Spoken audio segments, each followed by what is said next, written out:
And so the excitement continues for BizGear this week with me still off the road. However, and I like to do these from the car because when I do them, I'm fresh straight out of the meeting. And so everything that's just happened is still on my mind. And the energy of the meeting's still there with me. And that's kind of like, that's what I like to bring to these videos. However, that being said, I'm still pretty impressed with the results that the video conference format's been getting, and it actually gives me a few more options really because of the setup that I've got here with me in the office. So we've got our software system and also having the big dual screen setup is quite nice. I don't have that in the field. I'm just dealing with a laptop.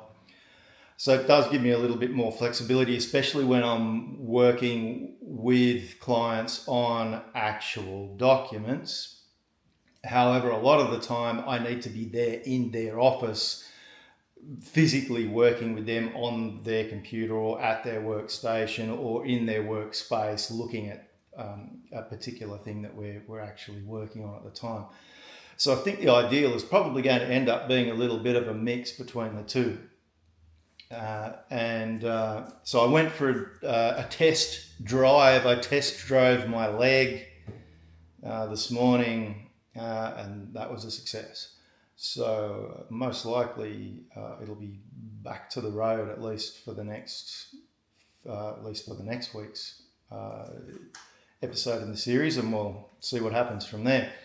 So as I suspected, with the driver role being vacant, there've been some things that this has revealed in terms of performance and task loads within the admin team as we've been looking to refill this role.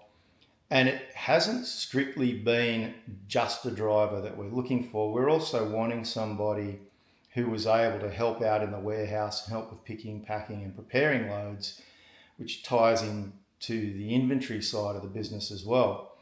So as I had suspected with the job ad being so long in the tooth, the good applicants were gone. We placed a new ad with a little bit of a tweak, and it's been quite interesting. We very quickly picked up someone who has a really good skill set. Now, they've come from a background, a trade-based wholesaler, very well-known organisation actually, and so this person who's come to us and actually started on Monday, and I met him via video conference when we were in this most recent meeting, and his attitude's great, and he has some really relevant experience for BizGear.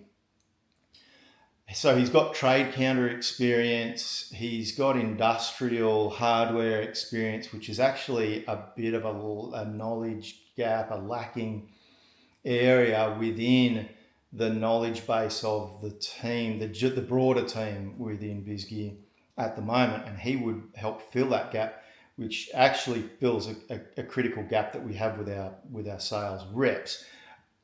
He even has the potential, because of his sales background, to morph into a sales rep for the company in the future, but not just yet.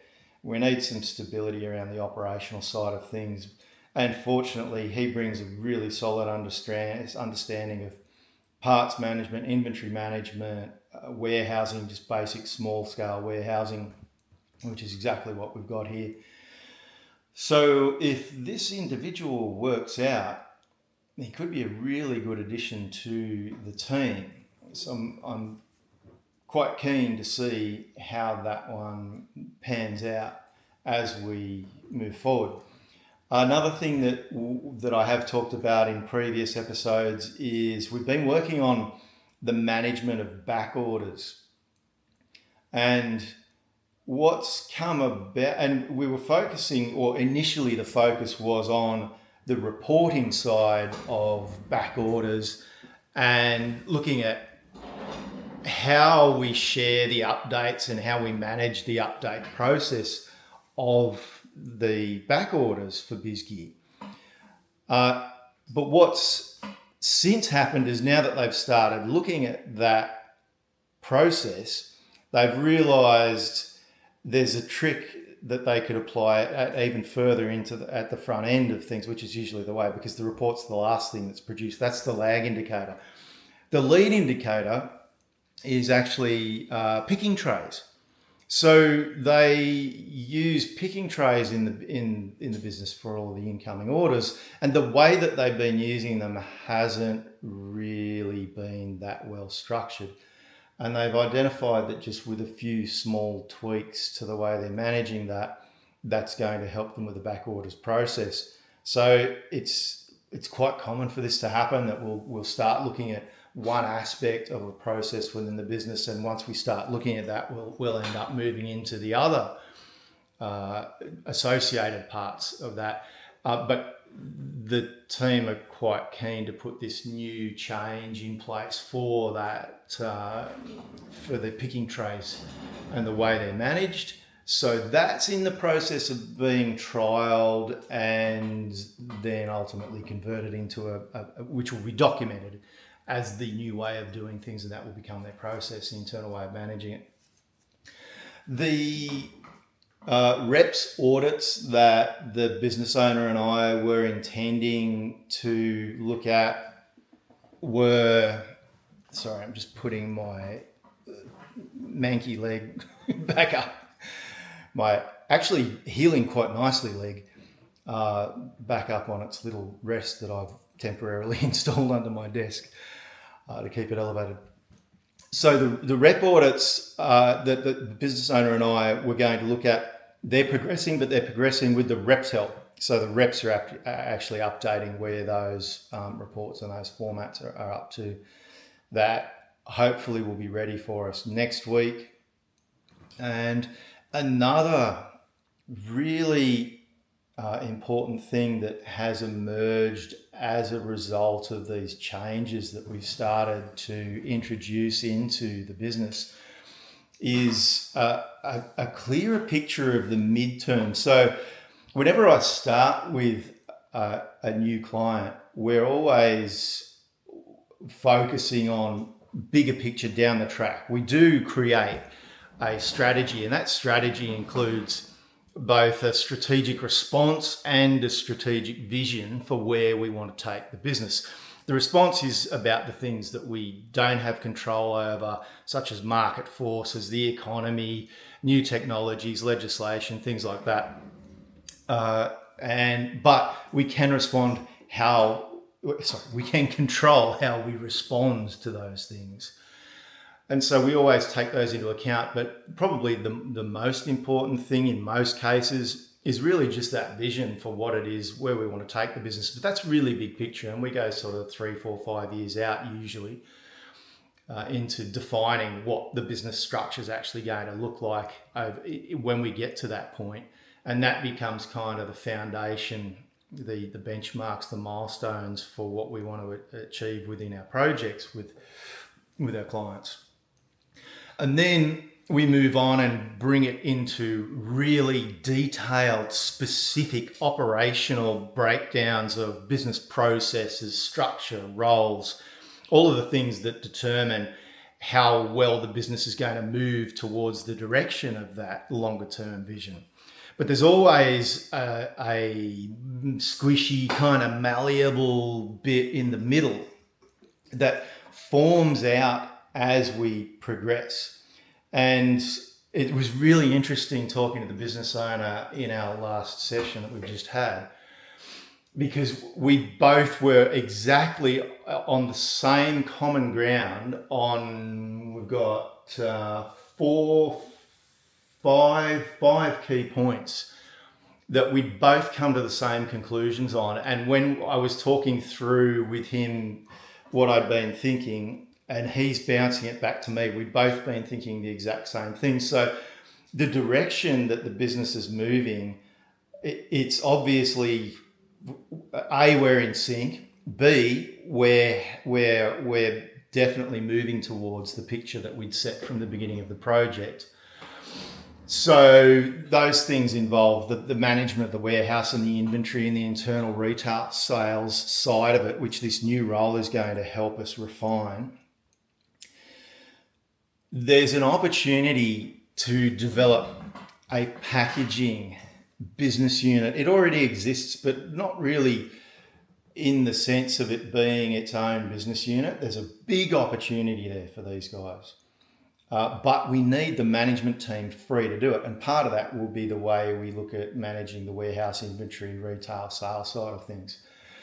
And so that will then free up one of our key management team members, who's actually the son of the owner, who's got a knack for marketing and understands the sales process very well, and is currently really looking after the majority of documenting and coordinating the sales meetings processes, whereas the business owner runs the meetings. Now, if we can free him up, because at the moment he's been distracted by the lack of resources on the inventory warehousing side of things. If we can free him up, that then allows us to focus on the sales and marketing side of things. It also allows us to start implementing some of the marketing initiatives that we've been thinking about, but we also need to get into defining the marketing plan more thoroughly, which we'll be doing soon, now that the opportunity is starting to present itself. So this also leads into refining the organisational structure more and starting to shift the business owner, in particular, his role, into being less operational, more strategic, less dependent on the business being less dependent on him being involved on a day-to-day basis. We've also identified, as a result of all of this, the procurement side of the business.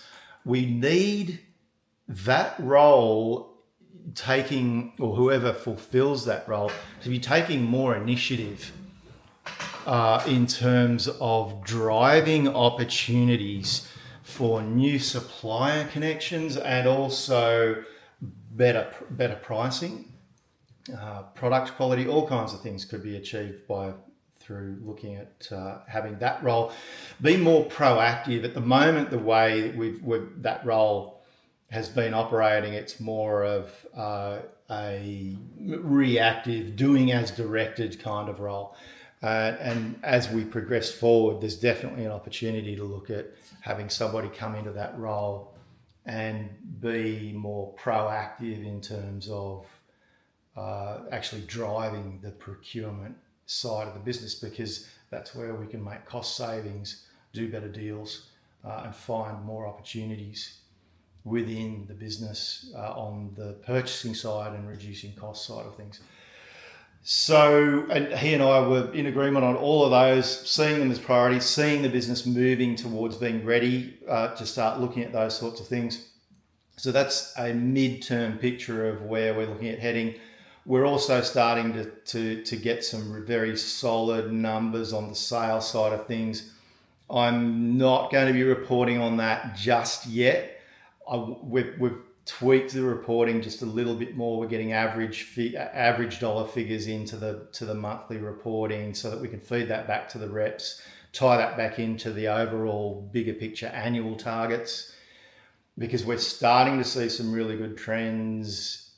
And I don't want to sort of give that away just yet, but some of the figures that I'm seeing coming through, given that we really only launched this directly with the sales reps about 4.5 months ago, the results are starting to look pretty good pretty early.